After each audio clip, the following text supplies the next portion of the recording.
Good evening. The latest news, sport and weather now from ITV Wales. A Cardiff schoolgirl boy remains in a coma tonight after allegedly being attacked by Spanish youths whilst on holiday in Mallorca.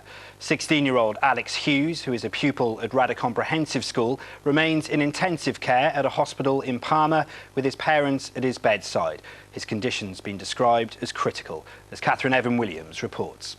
16-year-old Alex Hughes was with friends and their parents on the Spanish island of Mallorca, but a visit to a nightclub turned the holiday into a nightmare. It's reported that as he and his friends left the club, they were attacked by Spanish boys and Alex was hit over the head with a bottle. His friend's mother knew straight away that something was wrong. Well, it's just a nightmare really, you know. The mother was absolutely wonderful. In fairness to the parents, they wait up for the children to come in, which was a good thing. And they had a time that they had to be home by. And when he went in and they said what happened, she looked at him and he started being ill. And she got the paramedics immediately. And I think that's what saved his life, that she got him into hospital so quickly. They had to operate immediately. And then Helen and I flew out with the other daughter and his father then flew in. And it's just a waiting game, really. As his grandparents read the get well wishes on his Facebook page, Alex's parents sit at his bedside at the hospital in Palma. His father's an intensive care consultant and my daughter works on the coronary care unit, so they're used to seeing people in this position, but it's entirely different when it's your own. But I have to say that the medical care there, my son-in-law and daughter are very pleased with, very, very pleased with. So that's something. The holiday had been a treat for Alex after he'd finished his GCSEs. The Rugby Comprehensive School pupil was due to return to school in September to study for his A-levels. Now his family are just hoping they'll hear some good news and that Alex will be home soon. Catherine Evan-Williams, ITV Wales News in Aberdare. Welsh police forces paid out more than £200,000 to informers last year. That's according to figures released under the Freedom of Information Act. South Wales Police was the biggest spender, paying informers nearly £140,000 in total. But all four forces have defended the payments. They argue that they provide a vital source of intelligence, help them to solve crimes and protect the public. Now, many of our Welsh troops are having to face the dangers of fighting on the front line in Afghanistan. So it was a welcome break for some of them when they were able to go on holiday with some four-legged friends. The household Cavalry and its 150 horses swapped their barracks for the Norfolk coast, giving them a chance to escape the demands of military life, as Victoria Heath reports.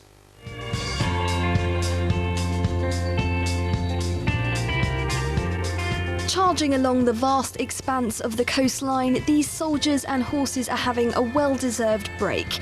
The Household Cavalry Mounted Regiment are just about to begin 3 hard weeks of training.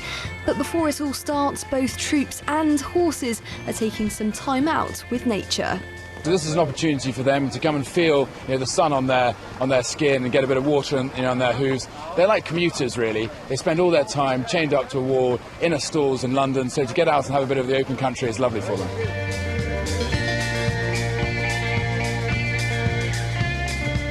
In just 4 months' time, many of these soldiers will be deployed to Afghanistan to fight for their country. Corporal Rod Evans is from Powers and says it's a chance to get away from the demands of military life. A lot of the younger lads that we've got out here, 17, 18-year-old lads that we've got, have not even been in the army for 5 minutes. So it's a good opportunity for them to get out and get around and just enjoy the other side of the Household Cavalry, the mounted side. If you get a confident horse, then they'll go straight in. But you need to, if you've got like the newer horses, they need to be followed into, they need to follow a confident horse into them. For most of the year, these horses practice and perform ceremonial duties like the trooping the colour parade. Galloping along the endless stretch of coastline gives them the freedom they rarely have, even if it did attract some strange looks.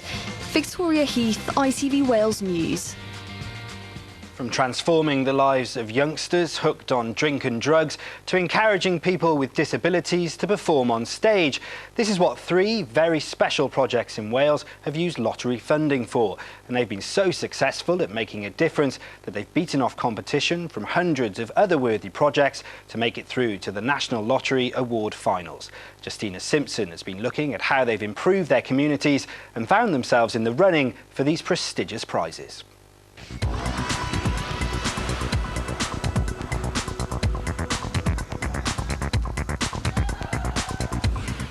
Swapping street corners for this skate park has transformed the lives of youngsters in Ferndale. A lot of these children could have gone down the road of drink, drugs and bad behaviour, as well as crime. But because of this facility and the work that these people do, I've seen a lot of people that could have gone down that road go down the road of skateboarding and become really nice people. Yeah, this is better than staying on the street, drinking, causing trouble. The Odyssey Theatre in Cardiff has certainly given its members something to sing and dance about. For the last 6 years, people with disabilities have performed alongside able-bodied people in what is a truly unique theatre group. We are doing the teamwork in it. It's been friends and the group. I love acting. You feel included, no matter what disability you have or ability you have, you know. You could be the world's greatest actor, not saying anything, or the world's worst actor, you know. It makes no difference, everyone is welcome. For the last 10 years, the Feel Good Factory in Brincannon has given people of all ages something to smile about. From art classes to ladies' lunches, it's brightened up the lives of those facing difficult times. Whether it's childcare problems, family relationships, health problems, whether they're elderly people who are vulnerable and isolated, the Feel Good Factory is here for everybody in this community and the surrounding communities. It's a really special place. So 3 Welsh projects are all up for different awards, but one thing's for sure, they've all made the most of their lottery funding. The sport now, and the football season began yesterday, and Cardiff, Swansea and Wrexham were in action, all of them looking to begin their campaigns for promotion with victories. He was a favourite of the fans at Ninian Park, and Michael Chopra did what he does best at Cardiff's new home, score goals, although his first was a bit of an accident. The Bluebirds' second came 10 minutes later, Ross McCormack signalling his commitment to the club with a solid display, helping to set up Jay Bothroyd, who made it 2-0 within half an hour. And Bothroyd's fancy footwork was instrumental in their third, his back heel pass seized upon by Chopra, who drilled a shot into the net. 22,000 fans had made the trip to the Bluebirds' new home, and they all saw the foul on Chris Burke, the resulting penalty taken and executed by Peter Whittingham to give Cardiff a 4-0 win. And that puts them at the top of the table on goal difference, although to say it's early days is an understatement. However, manager Dave Jones pleased with his team's performance, while Swansea boss Paulo Sousa expects more from his side. Ashley Williams did score first to put them 1-up against Leicester, but the Midlands team fought back to level proceedings. Martin Waghorn with the goal, with a little help from Gary Monk. With 10 minutes to go, Danny Nagesson got number 2, sealing a 2-1 victory for newly promoted Leicester. Talking of promotion, that's what Wrexham want, the North Wales side desperate to get out of the Blue Square Premier, and they started their campaign in fine form, beating Eastbourne by 3-0. Turning to rugby, and Wales coach Warren Gatland has received a boost ahead of the new season, with 2 senior players saying they will be fit for the autumn internationals, which begin in 3 months' time. Gethin Jenkins and Martin Williams were both injured on the British and Irish Lions tour of South Africa, but they say some high-tech treatment means they're making rapid recoveries and will be available for Wales's opening game against the All Blacks. Well, let's take a look at the weather now. And yesterday, James Wright was at the Brecon Jazz Festival, predicting plenty of sunshine. Today, we sent him to the multicultural Mela in Cardiff Bay, where he's been soaking up the colours, sounds and flavours of the East.